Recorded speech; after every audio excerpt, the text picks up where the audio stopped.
अस्सलाम वालेकुम नाजरीन, KBN न्यूज़ चैनल में आप तमाम का तहे दिल से इस्तकबाल है। आइए आज की अहम खबर पर नज़र डालते हैं। सुंदर अभिभाषण दिया था जिसमें उन्होंने एक सुंदर, विकसित, आधुनिक दिल्ली का नक्शा देश के सामने प्रस्तुत किया। पिछले 3 दिन में दिल्ली के बारे में पूरी दुनिया भर में 2 किस्म की तस्वीर सामने आई है। दुनिया भर में दिल्ली की खबरें छपी हैं, पूरी दुनिया में, और 2 किस्म की खबरें छपी हैं। एक खबर है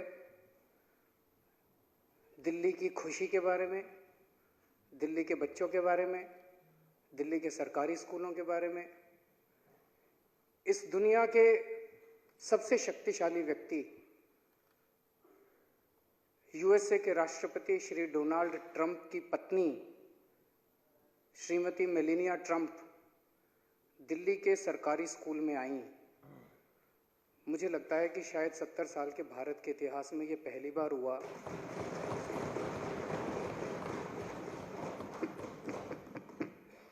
कि अमेरिका के राष्ट्रपति, तो क्या मुझे नहीं लगता कि पूरी दुनिया के किसी भी देश के राष्ट्रपति या प्रधानमंत्री की बीवी हमारे देश के किसी भी सरकारी स्कूल में आई होगी 70 साल में।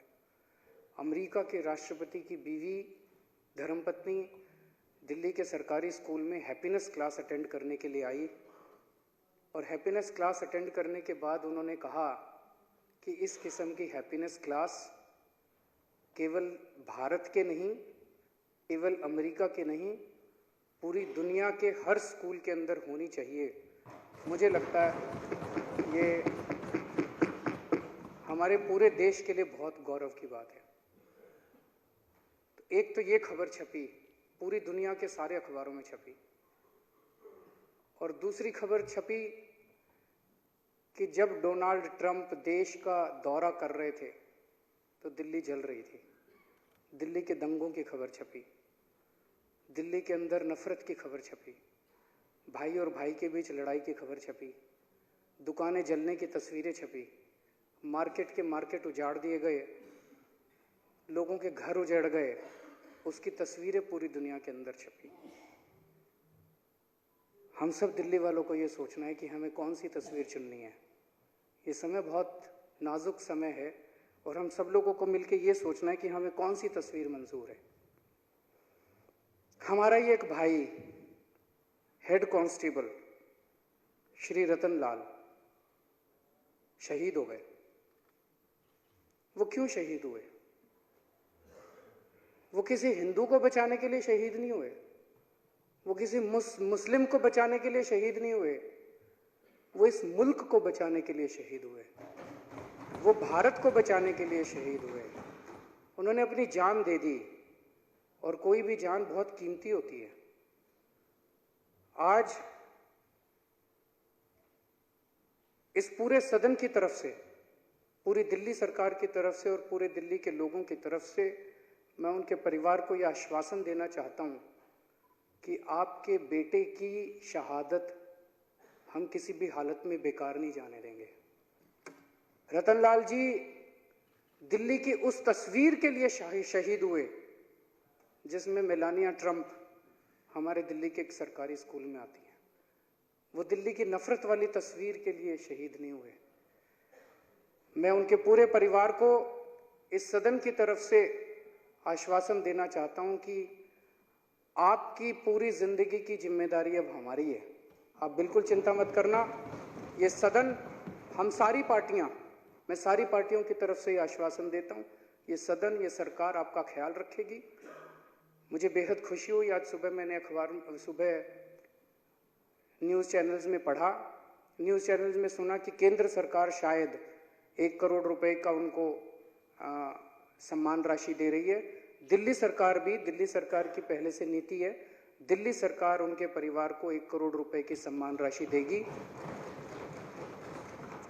और उनके एक परिवार के एक व्यक्ति को दिल्ली सरकार में नौकरी देगी। मैं फिर से ये पूछना चाहता हूं कि जो 3 दिन से दिल्ली के अंदर घटनाएं घटी, ये क्यों घटी, ये कौन करवा रहा है? दिल्ली के लोग बहुत अच्छे हैं, दिल्ली के लोग अमन चैन पसंद हैं, दिल्ली के लोग प्यार और मोहब्बत की जिंदगी जीना चाहते हैं। दिल्ली में सभी धर्म के लोग भाईचारे से रहते हैं, कितने दशकों से, सदियों से भाईचारे से रहते आए हैं। हिंदू, मुसलमान, सिख, ईसाई, ब्राह्मण, बनिए, इस जात के, उस जात के, अमीर, गरीब, सब हम लोग अपनी ज़िंदगी सुकून से जीना चाहते हैं, अपने बच्चों को पालना चाहते हैं, हम अपनी रोजी रोटी कमाना चाहते हैं। हमें दंगे फसाद नहीं चाहिए, दिल्ली के लोगों को दंगे फसाद नहीं चाहिए। हमें अपनी ज़िंदगी जीनी है, हमें अपने बच्चों को पालना है, बच्चों का भविष्य बनाना है, दिल्ली को सुंदर बनाना है, यही हमारा भविष्य है। तो ये पिछले 3 दिन में जो कुछ हुआ, ये क्यों हुआ? ये दिल्ली के आम आदमी ने नहीं किया, ये कुछ बाहरी तत्वों ने, कुछ राजनीतिक तत्वों ने और कुछ उपद्रवी तत्वों ने, असामाजिक तत्वों ने और कुछ राजनीतिक तत्वों ने, इन लोगों की कारस्तानी है कि पिछले 3 दिन से दिल्ली के कुछ इलाके जल रहे हैं। ये जो हम सुन रहे हैं कि हिंदू और मुसलमान के झगड़े हैं, हिंदू और मुसलमान दिल्ली में नहीं लड़ रहे, हिंदू और मुसलमान दिल्ली में लड़ना नहीं चाहते। मैं आपको दिखाना चाहता हूं कि इन दंगों से किसका नुकसान हुआ। इन दंगों से सबका नुकसान हुआ। इन दंगों में कौन मरा? 20 से ज्यादा लोगों की मौत हो गई। वीरभान की मौत हो गई। वीरभान हिंदू था। मोहम्मद मुबारक की मौत हो गई, वो मुसलमान था। परवेश की मौत हो गई, वो हिंदू था। जाकिर की मौत हो गई, वो मुसलमान था। राहुल सोलंकी की मौत हो गई, वो हिंदू था।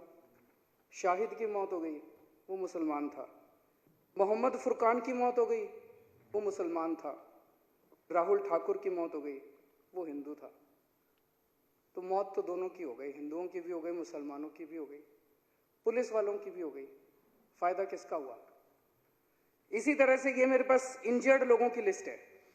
ये तो थी मरे जो जिनकी मौत हो गई।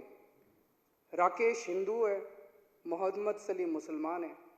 देवदास हिंदू है, राकेश मुसलमान है। नदीम मुसलमान है, राजेश हिंदू है। ये पूरी लिस्ट में हिंदू और मुसलमान दोनों हैं जो इंजर्ड हुए हैं, जिन पर गोलियां चली हैं, जिन्होंने लाठियां खाई हैं। तो नुकसान तो सबका हो रहा है, हिंदुओं का भी नुकसान हो रहा है, मुसलमानों का भी नुकसान हो रहा है। अब राहुल सोलंकी बेचारा दूध लेने के लिए घर से निकला था और उसको गोली लग गई। अब उसकी मां को जाके अगर आप कहोगे कि माता जी चिंता ना करो, हमने 10 मुसलमान मार दिए, बदला ले लिया, उसकी मां को क्या लेना देना हिंदू मुसलमान से? उसकी मां को क्या लेना देना 10 मुसलमान मार दिए कि 20 मुसलमान मार दिए? उसका तो बेटा चला गया। अब उसके घर में तो राहुल सोलंकी नहीं है, उसका बेटा तो चला गया, उसको क्या लेना देना? 10 मुसलमान मार दिए तुमने, 20 मुसलमान मार दिए। शाहिद खान रिक्शा चलाता था। अब शाहिद खान की मां के पास जाके कहो कि माँ जी चिंता ना करो, हमने 10 हिंदू मार दिए, उसकी मां ने क्या लेना देना 10 हिंदू मार दिए कि 20 हिंदू मार दिए? तो नुकसान तो हमारा सबका हो गया। नुकसान तो इस दिल्ली के अंदर जीने वाला जो आम आदमी है, पिसा तो वो, और दंगा करने वाले कोई बाहर के लोग हैं, राजनीतिक लोग हैं। तो पिछले 2-3 दिन में जो हम कुछ कर सकते थे, हम सब लोगों ने मिलकर कोशिश की। कल पूरी रात मैं जाग रहा था, हमारे साथी भी लगे हुए थे, कोशिश कर रहे थे, जहाँ जहाँ से फ़ोन आ रहे थे हम लोग कोशिश कर रहे थे। जहाँ जहाँ पुलिस की मदद मिल पाई, हमने पुलिस की मदद से कई परिवारों को निकालने की कोशिश की जो फंसे हुए थे। पुलिस से भी पिछले 2-3 दिन में कई बार सहायता मिली, कई बार उनके पास फौज कम थी, संख्या कम थी। पुलिस में जैसे हमने देखा, एक हेड कांस्टेबल शहीद हो गया, एक डीसीपी हैं अमित शर्मा जी, कल मैं उनसे मिलने गया था, मैक्स हॉस्पिटल में, उनका सर फोड़ दिया, उनकी ब्रेन का ऑपरेशन हुआ है, सर्जरी हुई है, 4 घंटे तक सर्जरी चली। उन्होंने तो उनके पूरे परिवार से मिला, उनकी माताजी से मिला, उनकी बहन से मिला, उनका तो पूरा परिवार ही एक तरह से दहशत में था। वहीं पे एक एसीपी भी था, और यहाँ पे मतलब कम से कम 50 पुलिस वाले हैं। ये पूरी लिस्ट है मेरे पास जो शहीद घायल हुए हैं। तो पुलिस वाले घायल हुए हैं, बहुत सारे। एक आईबी ऑफिसर हैं अंकित शर्मा जी, अंकित शर्मा, नाले के अंदर डाल दिया। उसके साथ 4 बच्चे और हैं, उनका भी कोई पता नहीं लग रहा है। आज भी गोताखोर वगैरह सारे नाले के अंदर उसको डिस्टर्ब कर पूरा चेकिंग कर रहे हैं। बहुत बुरा हाल। यही नहीं, और भी लोगों को मार दिया वहां करावल नगर के अंदर। बिल्कुल। तो पुलिस वाले, मेरी समझ में, उन्होंने काफी कोशिश की स्थिति को संभालने की, लेकिन माहौल इतना ज्यादा बड़ा था कि संख्या कम थी। और कई बार जब हम नीचे वाले पुलिस वालों से बात कर रहे थे, पता नहीं क्या कारण थे, वो बोले जी ऊपर से ऑर्डर नहीं मिल रहे कि आप एक्शन ले सकते हो, नहीं ले सकते। लेकिन कई सारे वीडियो भी घूम रहे थे। उस वीडियो में कहीं कहीं ऐसे भी थे जो कुछ पुलिस वाले, जैसे हम सुनते हैं कि एक मछली सारे तालाब को गंदा कर देती है, कुछ हो सकता है ऐसे इंसिडेंट्स थे जहां पे पुलिस भी मदद कर रही थी उपद्रवियों की। अगर ऐसे कोई हैं तो उसके ऊपर जांच होनी चाहिए। एमएलएज ने बहुत कोशिश की, आप सब लोगों से भी, बीजेपी के एमएलए से भी कल मेरी मीटिंग हुई, हमारे एमएलए से भी मीटिंग हुई। मोस्टली एमएलए जमीन पे थे, फील्ड में घूम रहे थे, अपने अपने वॉलंटियर्स के साथ घूम रहे थे। कई सारे, कल मेरे को काफी सारा सुनने को मिला, कई जगह एमएलएज की कोशिश की वजह से और कार्यकर्ताओं की कोशिश की वजह से दंगे रुके। जैसे अभी मनीष जी ने उदाहरण दिए कि यहाँ पे लोग रॉड ले लेके घर से बाहर निकले हुए थे। उनसे पूछा भाई क्यों निकले हुए हो? बोले जी वो 200 मीटर से क्राउड आ रहा है। तो वहां 200 मीटर पे जब अपना कार्यकर्ता भेजा, वहां कोई क्राउड नहीं था। तो इनको बोला भाई वहां से कोई नहीं आ रहा, तो सब अपने अपने घर चले गए। इसी तरह से कई जगह अफवाहें फैली हुई थी। उन अफवाहों को जाके जब बताया गया, सच्चाई बताई गई, तो उनको रोकने की कोशिश की। फिर सभी एमएलए के जो इनपुट आए, जो कल मैंने मीटिंग की, अधिकारियों की मीटिंग की, उसको लेके गृह मंत्री जी के पास गए। गृह मंत्री जी ने ऑल पार्टी मीटिंग बुलाई। हॉस्पिटल का हम सब लोगों ने दौरा किया, मैंने भी दौरा किया, एमएलए ने भी दौरा किया, आप लोगों ने भी दौरा किया, एलजी साहब ने भी दौरा किया, सभी पार्टी के लोगों ने दौरा किया। एम्बुलेंस जहां जहां जरूरत थी मैं खुद मॉनिटर कर रहा था। हमारे हेल्थ मिनिस्टर जो है, इनके ऑफिस से लगातार मॉनिटरिंग चल रही थी। तो जो हमारे हाथ में था वो हमने किया। लेकिन आज दिल्ली के लोगों के सामने 2 विकल्प हैं।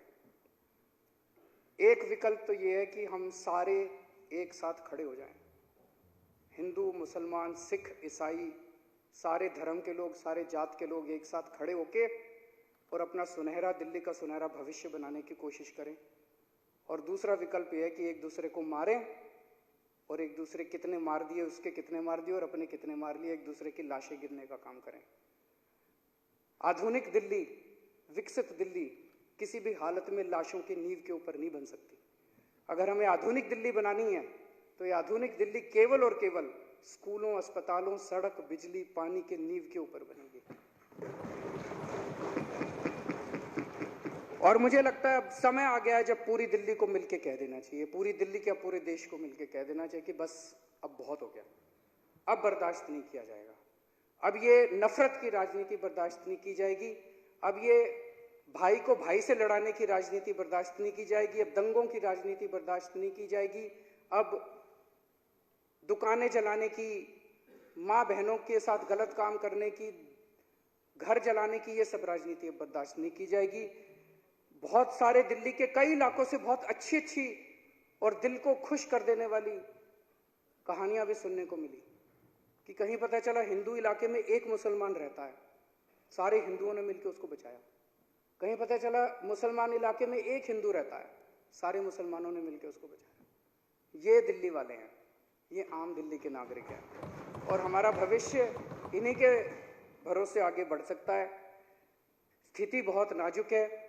आज सुबह भी मैंने होम मिनिस्टर साहब से निवेदन किया था। आज इस सदन के माध्यम से मैं फिर से उनसे अपील करना चाहता हूं कि अगर दिल्ली में स्थिति को काबू करने के लिए ज़रूरी ऐसा लगता है, आर्मी को बुलाया जाए और जितने अफेक्टेड एरियाज़ बच गए हैं, जहाँ जहाँ कर्फ्यू लग गया, बड़ी अच्छी बात है, जो बच गए वहाँ पे भी कर्फ्यू लगाया जाए ताकि स्थिति जल्द से जल्द नॉर्मल हो। और मैं दिल्ली के लोगों को इस सदन की तरफ से, सारी पार्टियों की तरफ से, इस सदन की तरफ से दिल्ली के लोगों को आश्वस्त करना चाहता हूँ कि हमारी तरफ से किसी तरह की कोई कमी नहीं होगी। आप सब लोग अब अपना